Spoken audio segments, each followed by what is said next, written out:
আমি ভাঙড়ের নওশাদের বিরুদ্ধে প্রার্থী হতে চাই, তার কারণ এই মুহূর্তে ভারতবর্ষের সবচেয়ে নামকরা, যেটা স্বাধীনতার পর থেকে বাংলার কোন মুসলমান এমএলএ যে চর্চিত হননি, পপুলার হোক না হোক প্রচার, সেটা কিন্তু নওশাদ সিদ্দিকী।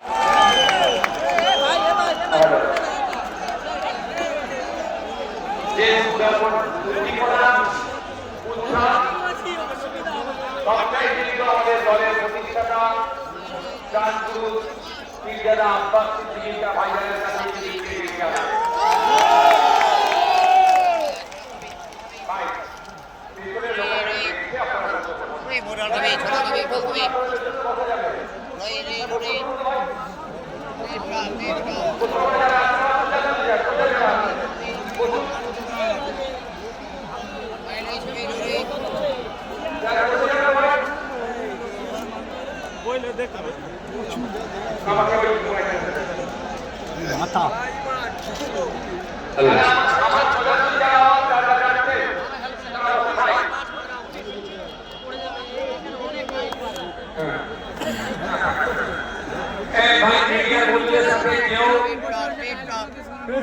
কেউ মিডিয়ার বন্ধুদের সাথে কোনো করবে না। আপনারা ঠিক করে বসতে পারেননি বলে আমি কিন্তু একবার জাস্ট বসেছিলাম, তারপরে সারাক্ষণ কিন্তু আমি দাঁড়িয়ে আছি। মহল্লাতে বুথে চায়ের দোকান থেকে শুরু করে পাড়ার লোকে যে যেখানে খেলার ময়দানে যে যেখানে থাকে, এই বার্তাটা আমাদের পৌঁছে দিতে হবে আইএসএফ এর বার্তাকে। আমাদের আইএসএফ এর লক্ষ্য উদ্দেশ্য কি?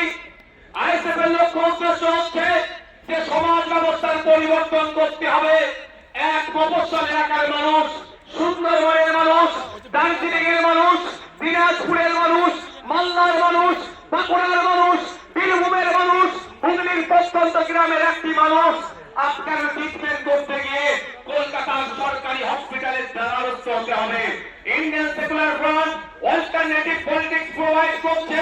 ইন্ডিয়ান সেকুলার ফ্রন্ট কল দিচ্ছে 2026 সালে যদি আমাদেরকে আপনারা সরকারে নিয়ে আসেন, আমরা এই 5 বছর একটা সরকার সময় পাই, 5 বছর 5টা জেলাতে আমরা কলকাতার পিঠি এনআরএস আর্থিক করে দেবো, এক্সট্রা হসপিটাল আমরা পাঠিয়ে দেবো। গ্রামের মানুষকে আজ শহরে ভর্তি করতে হবে না। আমরা কল দিচ্ছি আপনাদের। আজকে দেখলে দেখা যাবে শিক্ষা ব্যবস্থা তলানিতে চলে যাচ্ছে। 2012 থেকে 2024 এই সমকালে পশ্চিম বাংলায় প্রায় 25,000 প্রাইমারি স্কুল বন্ধ হয়ে গিয়েছে। আজকে আমরা এই মঞ্চ থেকে ঘোষণা দিচ্ছি, শুধু বন্ধ হয়ে যাওয়া স্কুলগুলো চালু করা নয়, নতুন শিক্ষা প্রতিষ্ঠান হবে, কলেজ তৈরি হবে, নতুন শিক্ষা প্রতিষ্ঠান হবে, কলেজ তৈরি হবে, সাথে ইউনিভার্সিটিও তৈরি হবে। দুর্ভাগ্য আমাদের মুর্শিদাবাদ জেলা সারা ভারতবর্ষের পিছিয়ে থাকা জেলাগুলোর মধ্যে যদি আমরা খোঁজ করি একটা জেলা পাবো, মুর্শিদাবাদ জেলা। সেই জেলাতে এখনো পর্যন্ত একটা ফুল প্লেট ইউনিভার্সিটি দেখতে পাচ্ছি না। আমরা শুধু মুর্শিদাবাদ জেলা নয়, 10 লক্ষ 20 লক্ষ মানুষের গড়ে প্রতিটা জায়গায় আমরা সেই ইউনিভার্সিটি তৈরি করবো। উচ্চ শিক্ষায় শিক্ষিত যাতে হতে পারে আমাদের সমাজের ছেলেরা, তার ব্যবস্থা আমরা করবো যদি 2026 সালে বাংলার মানুষ আমাদেরকে সুযোগ দেয়। আপনারা জানিয়ে রাখি, আজকে রাজ্য সরকার যে বিচারিতা করছে সংখ্যালঘুদের সাথে, দলিতদের সাথে, আদিবাসীর সাথে, সেই বঞ্চনা থেকে আমরা অবসান ঘটাবো। हमारे यहाँ पे प्यारे, हमारा सबका प्यारा बाबा साहेब अम्बेडकर जी का उनका 3rd जनरेशन प्रकाश अम्बेडकर जी ऐसे देखे। हम आपको बोलना चाहते हैं, बंगाल में जो भी सरकार चल रहा है सिर्फ नाम का सरकार चल रहा है, आखिर में सरकार चला रहा है।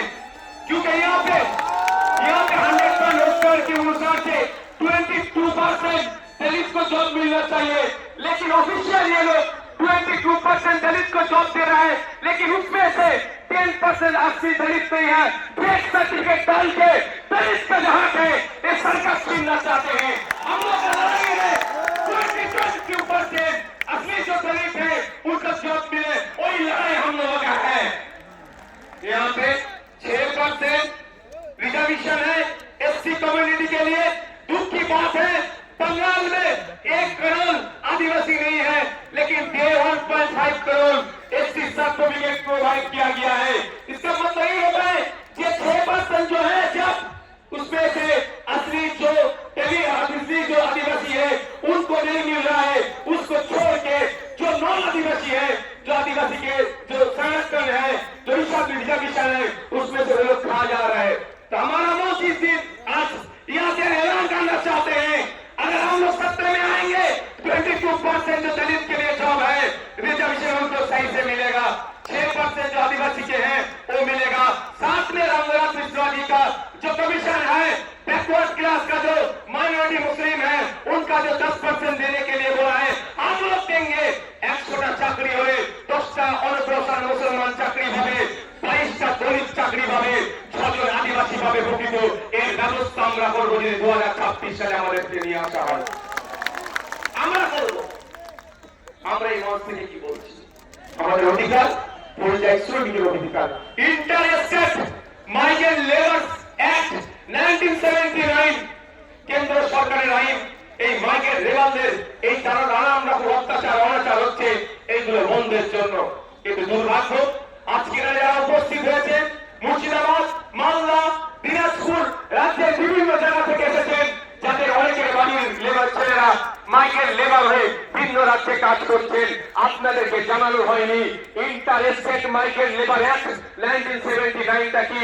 ওখানে প্রত্যেকটা যে মাইগ্রেন্ট লেবার আছে তার অধিকার সুরক্ষিত আছে, কিন্তু দুর্ভাগ্য আমাদের ওই পানির বইয়ের পাতাতে সুরক্ষিত আছে, বাস্তবে কিন্তু আবার শ্রমিকরা সুরক্ষিত নয়। তাই আপনাদের বলবো, যদি আপনারা আমাদেরকে সুযোগ দেন 2026-এর জন্য, শুধু আপনারা নয়, আপনারা হচ্ছে বাড়ি যাবেন, বাড়ি গিয়ে মহল্লাতে, ক্লাবে, মাঠে, ময়দানে, হাজারে, হাটে, বাজারে, যে বাসে ঘাটে যেখানেই যাবেন, একটাই কথা যে আইএসএফ কে এবার সুযোগ দেওয়া হোক, আইএসএফ এই চোর ডাকাত গুন্ডা মস্তান গুলোকে সরিয়ে দিয়ে সুস্থ সমাজ ব্যবস্থা নিয়ে আসবে। এই সমাজ ব্যবস্থায় সরকারি কর্মচারীরা তার হকের দিয়ে দেবে কেন্দ্রীয় সমাজে, যে সমাজ ব্যবস্থায় শূন্য পদগুলো পূরণ হবে, বেকারত্ব দূরে সরানো হবে, যেই সমাজ ব্যবস্থায় আইএসএফ বিচার হবে, তামান্নার বিচার হবে, বৃহত্তমার বিচার হবে, যে সমাজ ব্যবস্থায় নারীরা তার অধিকার পাবে, যে সমাজ ব্যবস্থায় মজুর কৃষক তার উৎপাদিত ফসলের দাম পাবে, যে সমাজ ব্যবস্থায় আমি আপনি মেহনত করছি, আমার আপনার শ্রমের মূল্যায়ন হচ্ছে না, এই শ্রমের মূল্যায়ন হবে মিনিমাম ওয়েজেসটা আমরা বাড়াবার ব্যবস্থা করবো। যে সমাজ ব্যবস্থায় নারীদের হাতে শুধু 1012 টাকা তুলে দেওয়া নাই, নারীদেরকে ক্ষমতায়ন করতে গেলে আমরা মনে করি কম করে 5000 টাকার ব্যবস্থা করতে হবে, সেই সমাজ ব্যবস্থা আমরা নিয়ে আসবো। তবে 5,000 টাকা দেওয়ার সাথে সাথে রাজ্য কিছু কাজ বুঝে নেবে, এই সুস্থ সমাজ ব্যবস্থা আনবো, যেখানে বর্ণগত, জাতিগত, ধর্মগত, নারী পুরুষের কোন ভেদাভেদ থাকবে না, যেখানে সবাই আমরা মানুষ, আমাদের সামাজিক পরিচয় আমরা যেটা সেটা নিয়ে মাথা তুলে বেঁচে থাকবো, সেই সমাজ ব্যবস্থা নিয়ে আসবো। বাংলার মানুষ যদি 2026 বিধানসভা নির্বাচনে আমাদেরকে সুযোগ দেয়, তবে আপনাদের উপস্থিতি প্রমাণ করে দিচ্ছে যে বাংলার গলিতে গলিতে ইন্ডিয়ান সেকুলার ফ্রন্টের যে জয় জয়কার হবে সেটা আপনাদের উপস্থিতি আছে কিন্তু প্রমাণ করে দিচ্ছে। আপনারা মাঠে যারা আছেন, আপনারা হয়তো বাইরে যাচ্ছিলেন, যেতে পারছেন না, আমি তো একটার পরে এখানে এসেছি, আমি বাইরের অবস্থা একটু ঘুরে ঘুরে দেখছিলাম, আপনারা এখানে যেরকম মানুষ আছে এর কয়েক গুণ বেশি মানুষ বাইরে সুযোগ হচ্ছে, জায়গা পাচ্ছে না বলে। আপনাদের ঘোষণা অনুযায়ী আমি গত বছর ঘোষণা দিয়েছিলাম, আমরা বলেছিলাম আমরা চেষ্টা করব কলকাতায় ব্রিগেডে করার, কিন্তু আমরা যখন অ্যাপ্লিকেশন করেছি আমাদেরকে জানানো হয়েছে এই সময় এই আর্মিদের কোন একটা ট্রেনিং চলছে, সেই মার্চ মাস পর্যন্ত ব্রিগেড ময়দান দেওয়া যাবে না, সুতরাং আমরা সেখানে বুক করতে পারিনি, ফলে আমরা এখানে বুক করেছি। তবে আপনারা সাথ দিলে শুধু ভাঙড় থেকে নয়, রাজ্যের বিভিন্ন প্রান্ত থেকে 2026 বিধানসভায় ডবল ডিজিটের বিধায়ক ইন্ডিয়ান সেকুলার ফ্রন্ট পাচ্ছে। তারপরে আমরা আশা করবো এবার আর্মিদের ট্রেনিং কখন আছে সেটাও প্রয়োজনে দেখে নেবো, তার ট্রেনিং এর ফাঁকে বা ট্রেনিং এর পরে আপনাদের সাথ নিয়ে আবার আপনাদেরকে নিয়ে কলকাতায় আমরা ব্রিগেড ময়দান ভরাবো অধিকারের জন্য। বন্ধুগণ, আজকের এই অধিকার সবাই বিভিন্ন বিষয় ছিল, অনেকে চর্চা করেছে, আমি পুরো পয়েন্ট এফআইআর নিয়ে একটু বলতে চাই। আপনারা কারা শুনতে চান একটু হাত তুলে দেখান তো, এটা হাতটা তুলে রাখুন, হাতটা একটু তুলে রাখবেন, অসুবিধা হচ্ছে না তো কারো? অসুবিধা হচ্ছে না তো? ইভিএম মেশিনের সামনে গিয়ে খাম চিহ্নটা দেখবো, আর যেখানে খাম চিহ্ন থাকবে না আমাদের নেতৃত্বরা যেটা বলবে সেখানে আমরা বলুন গুদামে হাত দেওয়ার দরকার নাই। আমি এসআইআর নিয়ে গুটি কয়েক কথা বলবো, বলে আমি বক্তব্য শেষ করে দেবো।